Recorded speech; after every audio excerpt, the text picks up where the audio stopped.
না, আমি দেখিনি। আমি অনুমানের ভিত্তিতে কতক্ষণ বলেছি। ও, তো আপনি কি জানেন না যে কোর্টে দাঁড়িয়ে কোনো রকম অনুমানের ওপর ভিত্তি করে কথা বলা যায় না? কোর্ট হচ্ছে সেই জায়গা যেখানে কিনা সমস্ত তথ্য প্রমাণ দিয়ে কথা বলতে হয়। আমার বিপক্ষের বন্ধু হয়তো সে কথা ভুলে যেতে পারেন কোন রকম ওই দোষিতার কারণে, কিন্তু আপনি তো একজন শিক্ষিত মানুষ, আপনি কি করে ভুলে গেলেন? ইওর অনার, আমি কি মনে রেখেছি আর কি ভুলে গিয়েছি তার ব্যাখ্যা আমি আমার বিপক্ষের বন্ধুকে দেব না। আমার ধারণা আপনি সেটা সব থেকে ভালো জানেন। ওনাকে আমি শুধু একটা কথা মনে করিয়ে দেব, আদালতে কোনো ব্যক্তি যখন সাক্ষ্য দিতে আসেন তখন তিনি যে কথাগুলো কাঠগড়ায় দাঁড়িয়ে বলেন তার সবটা যে সবসময় তাকে চোখের দেখার উপর ভিত্তি করে বলতে হবে তার কোনো মানে নেই ইওর অনার। তিনি চাইলে সার্কামস্ট্যান্সিয়াল এভিডেন্সের উপর ভিত্তি করে একটা নির্দিষ্ট ঘটনা সম্পর্কে নির্দিষ্ট মতামত দিতেই পারেন। ইওর অনার, আমাদের আইনে সেই সুযোগ আছে।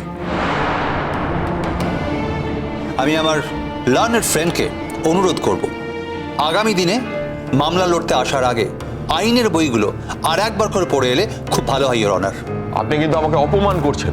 অপমান আগে আপনি আমাকে করেছেন, আমি যেচে আপনাকে অসম্মান করতে যাইনি, সেটা আমার রুচি বিরুদ্ধ কাজ।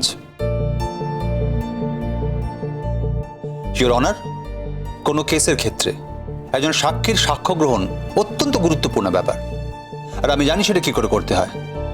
আমার বিপক্ষের বন্ধুর কাছ থেকে এই ব্যাপারে আমি কোনো উপদেশ প্রত্যাশা করি না ইওর অনার।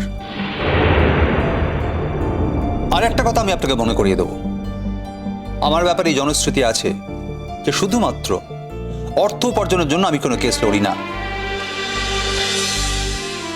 যে কেসে মেরিট নেই, যার পেছনে কোনো সত্য নেই, শুধুমাত্র অর্থের প্রয়োজনে সেরকম কোনো কেস আমি লড়ি না। এটা কোনো আত্মপক্ষ সমর্থনের প্ল্যাটফর্ম নয়, আপনি বোধহয় ভুলে যাচ্ছেন এটা কোর্ট। ইওর অনার, আমার খুব ভালোভাবেই মনে আছে এটা আদালত, আর আদালত একমাত্র জায়গা যেখানে সবার আত্মপক্ষ সমর্থনের সুযোগ থাকে। আমার বিপক্ষের বন্ধু বোধহয় আইনের পাঠগুলো একেবারেই ভুলে গিয়েছেন। আপনি প্রশ্ন করুন, আপনাকে প্রশ্ন করতে বলা হয়েছে। Thank you your honour. হ্যাঁ, এবার বলুন আপনি কি দেখেছেন? আসলে আপনি দেখেননি বলছেন এই কারণে, আপনি হচ্ছেন ডক্টর মজুমদারের ব্যক্তিগত বন্ধু, আর ডক্টর মজুমদারের বোনের সঙ্গে আপনার একটা ইলিসিট রিলেশন রয়েছে। সেই জন্যেই তো আপনি ডক্টর মজুমদারকে বাঁচাতে চাইছেন।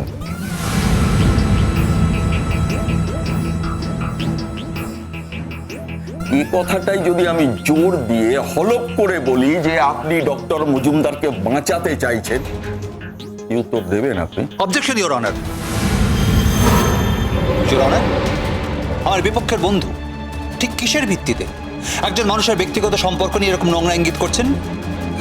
দুজন মানুষের মধ্যে কি সম্পর্ক হবে, কি রকম সম্পর্ক হবে তা নিয়ে আপনি মতামত দিতে পারেন না। আদালতের মধ্যে দাঁড়িয়ে আমার সাক্ষীকে উনি এইভাবে ব্যক্তিগত আক্রমণ করতে পারেন না ইওর অনার। প্লিজ আপনারা শান্ত হন। সৌম্যদীপ বাসু, আপনি বসুন। আর আপনি কাউকে অসম্মান করবেন না, কাউকে আঘাত না দিয়ে, কাউকে অপমান না করে, যেটা জানার আপনি জানুন। আপনি প্রশ্ন করুন। ইয়েস ইওর অনার, এটাই তো ফ্যালাসি, এবং সমস্ত রহস্য তো এখানেই লুকিয়ে আছে। উনি ওই পরিবারের সঙ্গে সম্পর্কযুক্ত, আর সেই কারণেই উনি ওই পরিবারের লোককে বাঁচাতে চাইছেন একটা জঘন্য অপরাধের হাত থেকে। এটা একেবারে জলের মতো পরিষ্কার। আপনি আমার বাবার নামে, আমার পরিবারের নামে এভাবে কাদা ছেটাতে পারেন না। যে বিষয়ে আপনার কোনো ধারণা নেই সেই বিষয়ে আপনি কথা বলছেন কি করে? How could you? শুধুমাত্র লোকের কথা শুনে আপনি এই কথাগুলো বলছেন তো? আচ্ছা বলুন তো, যার নামে আপনি এই কথাগুলো বলছেন তার নাম কি? নাম দিয়ে এখানে কি হবে? ইওর অনার, আপনি নিশ্চয়ই বুঝতেই পাচ্ছেন যে শুধুমাত্র আমার পরিবারকে নোংরাভাবে অ্যাটাক করবে বলে, অযাচিতভাবে কালি লিপ্ত করা হবে বলেই কিন্তু উনি এই কথাগুলো বলছেন। তার কারণ যার নামে এই কথাগুলো উনি বলছেন তার নামটা পর্যন্ত ওনার জানা নেই। শুধুমাত্র লোকের কথা শুনে, অভিযোগকারীদের কথা শুনে উনি এই কথাগুলো বলছেন। আমি মনে করছি যে এতে কোর্টের যে শুদ্ধতা রয়েছে সেই শুদ্ধতা নষ্ট হচ্ছে, এবং আমি আপনার কাছে অনুরোধ করব যে আপনি ইন্টারভেন করে কোর্টের এই পবিত্রতা বজায় রাখার জন্য চেষ্টা করবেন। যিনি এরকম গুরুতর অনিয়ম করেছেন, যিনি ব্যক্তিগত অ্যাটাকের সঙ্গে নিজেকে জড়িয়ে ফেলেছেন, তাকে এটা বোঝাতে হবে যে সাক্ষীর সাক্ষ্য নেওয়ার সময় অভিযুক্ত তালিকাতে যার নাম নেই, যার সঙ্গে এই কেসের কোনো রকম সম্পর্ক নেই, তার নাম এখানে আনা যায় না। আপনি যথাযথ বিষয়ে কথা বলুন।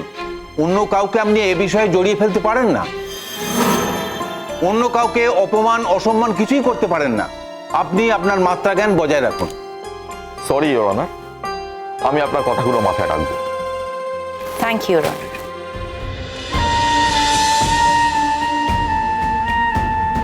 এবার আপনি আমাকে বলুন তো, ডক্টর কুশল মজুমদারের বাড়িতে যে অতগুলো টাকা পাওয়া গেল, আই মিন উদ্ধার করা হলো, এই টাকাগুলো এলো কোথা থেকে? মানে এই এতগুলো ক্যাশ টাকা উনি পেলেন কোথা থেকে? দেখুন, কেউ যদি মনে করে কাউকে ফাঁসাবে তাহলে টাকাটা প্ল্যান ওয়েতেও রাখা যায়।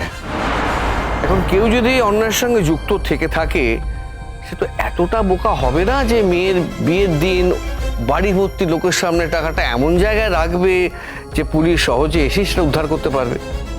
অন্তত 2 বছরের বাচ্চাও সেটা বোঝে।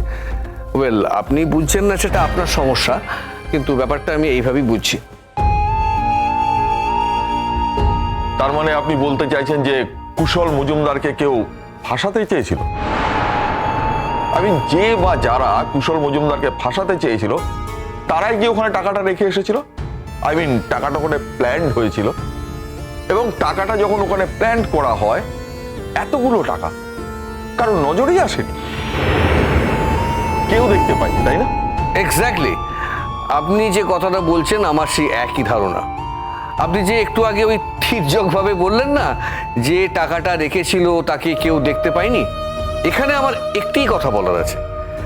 প্ল্যান করে যে ব্যক্তি টাকাটা ওখানে রেখেছিল সেই ব্যক্তির ওই বাড়িতে অবাধ যাতায়াত ছিল। ওই সিঁড়ি দিয়ে উঠলেই বাঁধে একটা ছোট্ট ঘর মতন আছে, আর ড্রেসিং রুম টাইপের। ছোট্ট ঘরটার মধ্যে জিনিসটা রেখে দিয়ে বাইরে বেরিয়ে দরজাটাকে টেনে দিয়ে চলে আসবে। বুঝতে পেরেছ? যাও যাও যাও যাও।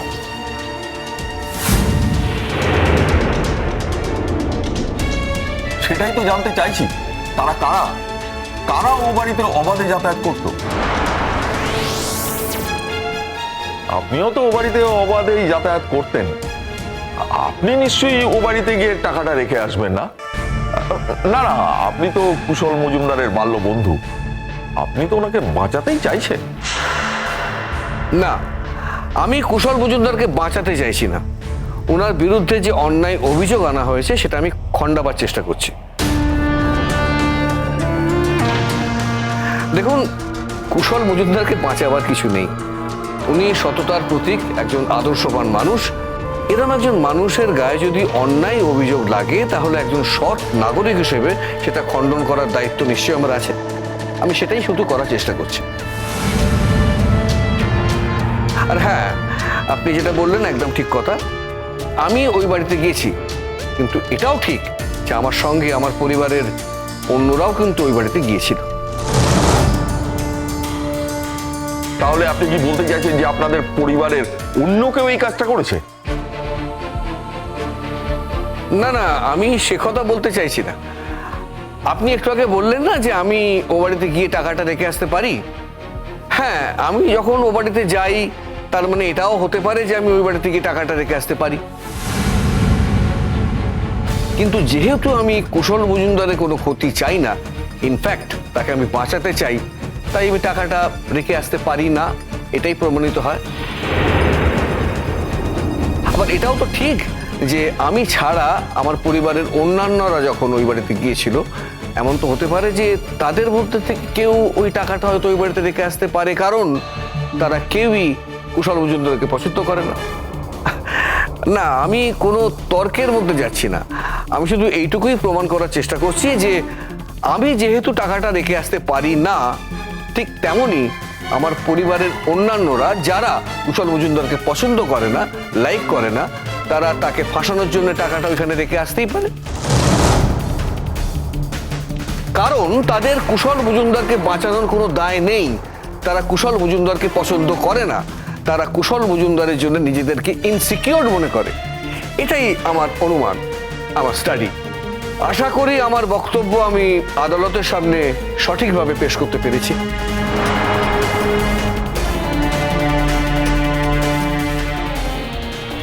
আজ কোর্টের কাজ এখানেই সমাপ্ত হলো।